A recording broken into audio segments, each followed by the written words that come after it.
বিয়ের পিঁড়িতে বসতে চলেছেন, তার আগে এগুলি জানার পরামর্শ চিকিৎসকের। দম্পতির পবিত্র বন্ধনে আবদ্ধ হওয়ার মাধ্যম হলো বিয়ে। বিয়ের মাধ্যমে দুজন মানুষ শুধু একে অপরের সঙ্গে এক ছাদের তলায় বসবাসই করে না, বরং তাদের মধ্যে আত্মার সম্পর্কেরও সৃষ্টি হয়। আবার দাম্পত্যের বিভিন্ন কারণে সমস্যার সৃষ্টি হতে পারে, তবে অনেক ক্ষেত্রেই দেখা যায় শারীরিক বিভিন্ন সমস্যার কারণেও সম্পর্কে ফাটল ধরে।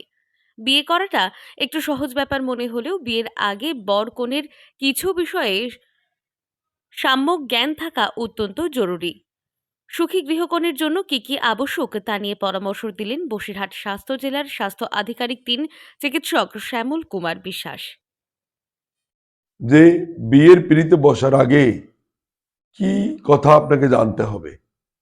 আপনি ছেলে হন বা মেয়ে হন, আপনাকে কোন বিষয়গুলো জেনে তবে বিজ্ঞানসম্মতভাবে আপনার বিয়ের পিঁড়িতে বসা ঠিক।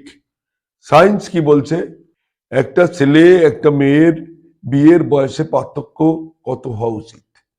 একটা 14 বছরের ছেলের একই ম্যাচুরিটি, অর্থাৎ মেয়েরা একটু আগে ম্যাচিউরড হয়।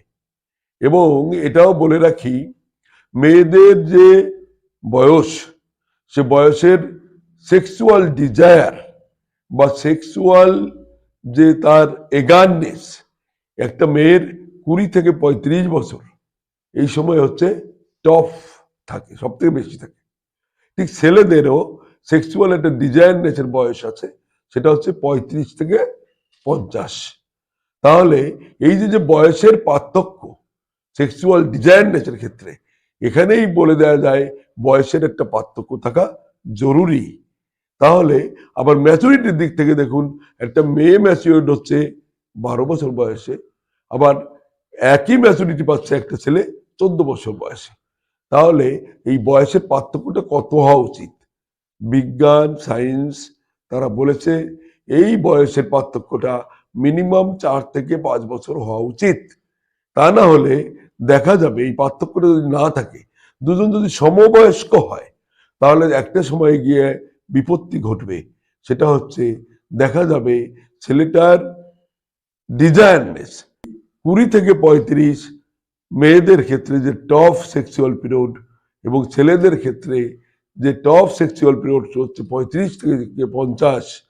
এই পিরিয়ডটা যেহেতু ডিফারেন্স আছে, অতএব বয়সের একটা পার্থক্য থাকা দরকার, তা নাহলে ভবিষ্যতে অসুবিধা হবে। আবার মনের দিক দিয়ে বলতে গেলে বলতে হয় যে বিয়েটা তো শুধু শারীরিক সম্পর্ক নয়, এটা তো মনেরও মিল। এবার সব সময় প্রত্যেকটা মেয়ে প্রত্যেকটা ছেলে ইউনিক, প্রত্যেকে আলাদা।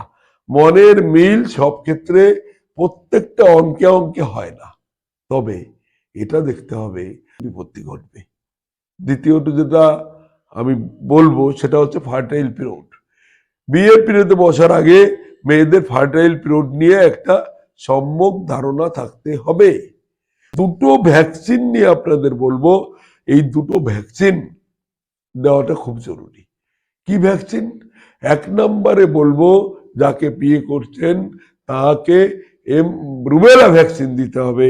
আমরা বর্তমানে এমআর ভ্যাকসিন নামেও পাওয়া যায়। কেন দেব?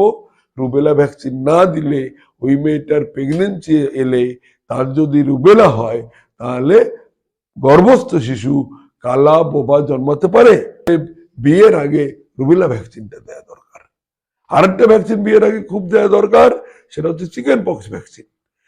বিয়ের আগে যে টেস্টটা না করলেই নয়, তার নাম থ্যালাসেমিয়া।